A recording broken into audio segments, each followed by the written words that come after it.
আসসালামু আলাইকুম। এখন দেখবেন সংবাদ শিরোনাম। চোখের জল আর হৃদয় নিংড়ানো ভালোবাসায় ওসমান হাদির বিদায়, জানাজায় লাখো মানুষের অংশগ্রহণ, ঢাকা বিশ্ববিদ্যালয়ে জাতীয় কবির পাশে দাফন।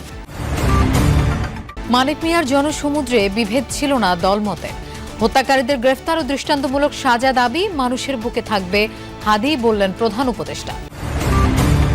হত্যার বিচার দাবিতে শাহবাগে ইনকিলাব মঞ্চের অবস্থান, অগ্রগতি জানাতে সরকারকে রোববার বিকেল 5:15 পর্যন্ত আলটিমেটাম। নৈরাজ্য সৃষ্টি করে নির্বাচন পেছানোর সুযোগ নেই, বললেন সালাউদ্দিন। পরিস্থিতি ঘোলাটে করতে হত্যাকাণ্ড ঘটিয়েছে দেশবিরোধী চক্র, মন্তব্য মির্জা আব্বাসের। লক্ষ্মীপুরে বিএনপি নেতার বাড়িতে অগ্নিসংযোগ, প্রাণ গেল শিশু সন্তানের। ময়মনসিংহে নৃশংসভাবে যুবক হত্যার ঘটনায় 10 জন গ্রেফতার। সুদানে সন্ত্রাসী হামলায় নিহত 6 সেনা সদস্যের মরদেহ সিএমএইচের হিমঘরে। কাল জানাজা শেষে নিজ নিজ ঠিকানায় হবে রাষ্ট্রীয় মর্যাদায় দাফন। আসসালামু আলাইকুম। এতক্ষণ দেখছিলেন সংবাদ শিরোনাম, এখন দেখবেন বিস্তারিত। স্মরণকালের সবচেয়ে বড় জানাজায় লাখো জনতার অংশগ্রহণে সম্পন্ন হল ইনকিলাব মঞ্চের মুখপাত্র ও 24-এর গণ অভ্যুত্থানের অন্যতম নেতা শরীফ ওসমান হাদির জানাজা। নামাজের প্রথম কাতার জাতীয় সংসদের দক্ষিণ প্লাজায়, শেষটা ছাড়িয়ে যায় খামারবাড়ি ও আসাদ গেট এলাকা। জনতার ভালোবাসা আর চোখের জলে সিক্ত হয়ে হাদি যখন ছুটলেন শেষ গন্তব্যে, তখন লাখো জনতার কণ্ঠে হাদি হত্যার বিচারের দাবি। এমন জানাজার নামাজ কে দেখেছে কবে? ইনকিলাব মঞ্চের নেতা শরীফ ওসমান হাদির ইচ্ছে ছিল মানুষের ভালোবাসা জিতে সংসদে যাবেন। হাদি সেই সংসদে এলেন, সাথে লাখ লাখ মানুষের ভালোবাসাও। কিন্তু ওসমান হাদির নিথর দেহ তখন কফিনে বন্দি। জাতীয় সংসদ ভবনে শরীফ ওসমান হাদির জানাজায় অংশ নিতে আসে লাখ লাখ জনতা। জাতীয় সংসদ ভবন থেকে শুরু, রাজধানীসহ দেশের বিভিন্ন প্রান্ত থেকে উপস্থিত ছাত্র জনতার ঢল গিয়ে উপচে পড়ে মানিক মিয়া এভিনিউ, খামারবাড়ি, আসাদ গেট এলাকা পর্যন্ত। স্লোগানে স্লোগানে প্রকম্পিত হতে থাকে, আমরা সবাই হাদি হব, যুগে যুগে লড়ে যাব, হাদি ভাইয়ের রক্ত বৃথা যেতে দেব না।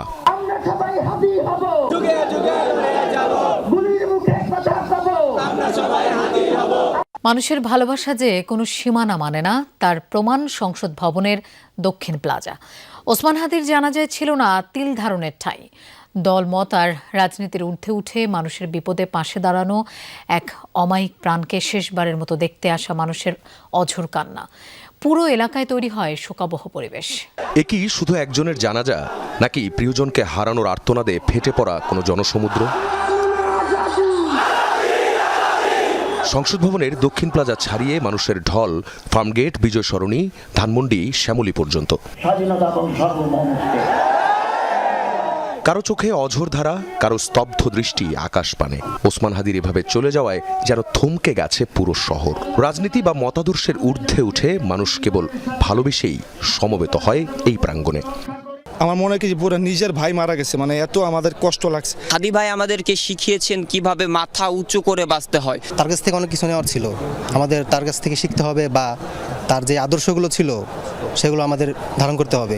আমাদের মাঝখানে যে আল্লাহ রাব্বুল আলামিন যে হাদিকে দিয়েছিল, এই হাদি যুগে যুগেও সৃষ্টি হবে না। আজাদের জন্য সে লড়াই করছে, আমরা চাই সে চির অমর হয়ে থাকবে। হাদি ভাই অনেক হাদি তৈরি করে গেছে।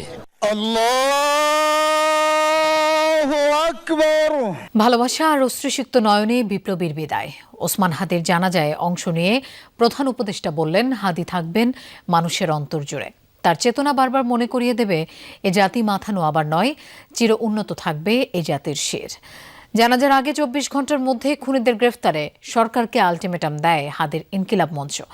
অন্য কারো উস্কানিতে কোনো ধরনের সহিংসতায় না জড়ানোর আহ্বানও জানানো হয়। যেই সংসদে জনতার কণ্ঠ হয়ে যাওয়ার পথে হাঁটছিলেন শরীফ ওসমান হাদি, সেই সংসদ প্রাঙ্গণেই তাকে বরণ করতে লাখো জনতার উপস্থিতি। জনতার দীর্ঘ অপেক্ষা শেষে নিথর দেহে হাদি উপস্থিত হলেন লাখো জনতার জনসমুদ্রে। আধিপত্যবাদ বিরোধী সংগ্রামে শরীফ ওসমান হাদির জানাজায় অংশ নেন দলমত নির্বিশেষে লাখো জনতা। আমি ইনকিলাব মঞ্চের নেতৃবৃন্দ জানাজার আগে হাদিকে খুনের পেছনে একজন নয় একটি চক্র কাজ করছে বলে অভিযোগ করেন ইনকিলাব মঞ্চের সদস্য সচিব। 24 ঘন্টার মধ্যে খুনিকে ধরতে সরকারের তৎপরতা জাতির সামনে প্রকাশ করার দাবিও জানান তিনি। আমরা স্পষ্ট মনে করছি যে এখানে খুনি একজন নয়, এখানে পুরো একটা খুনি চক্র কাজ করেছে। প্রধান উপদেষ্টা বলেন, হাদিকে বিদায় দিতে নয়, এই উপস্থিতি হাদির প্রতি ওয়াদাবদ্ধ হতে।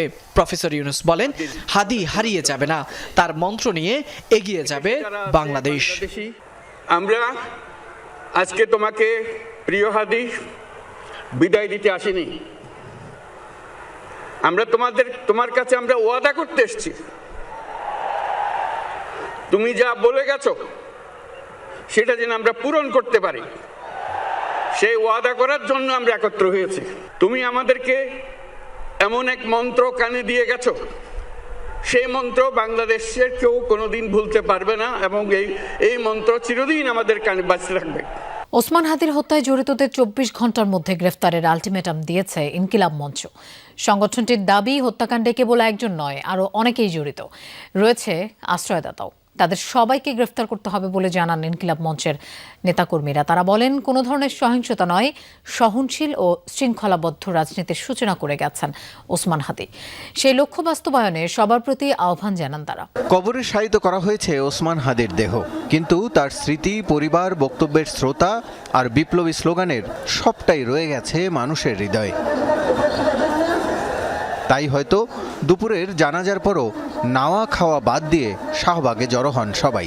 স্লোগানে স্লোগানে স্মরণ করেছেন হাদির বার্তা, সেই সাথে স্বার্থবাদী রাজনীতির বিরুদ্ধে ভবিষ্যতের হুঁশিয়ারি। তারেক রহমানের স্বদেশ প্রত্যাবর্তনের আগে দেশের পরিস্থিতি ঘোলাটে করতে দেশবিরোধী শক্তি ওসমান হাদিকে হত্যা করেছে বলে অভিযোগ করেছেন বিএনপির স্থায়ী কমিটির সদস্য মির্জা আব্বাস।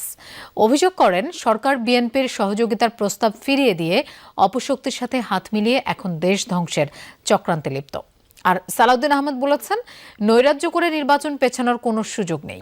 ভারপ্রাপ্ত চেয়ারম্যান তারেক রহমানের স্বদেশ প্রত্যাবর্তন উপলক্ষে ঢাকা মহানগর দক্ষিণ বিএনপি আয়োজন করে এই প্রস্তুতি সভার, যেখানে দক্ষিণ বিএনপির নেতাকর্মীদের পাশাপাশি অংশ নেন ধানের শীষের মনোনীত 7 জন প্রার্থী।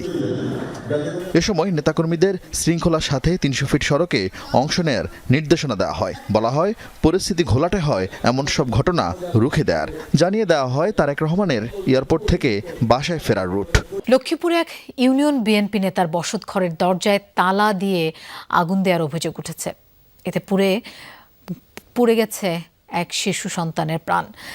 গুরুতর দগ্ধ 2 মেয়েকে ভর্তি করা হয়েছে রাজধানীর জাতীয় বার্ন ও প্লাস্টিক সার্জারি ইনস্টিটিউটে। গভীর রাতে সদরের চরমনসা এলাকায় এই ঘটনা ঘটে।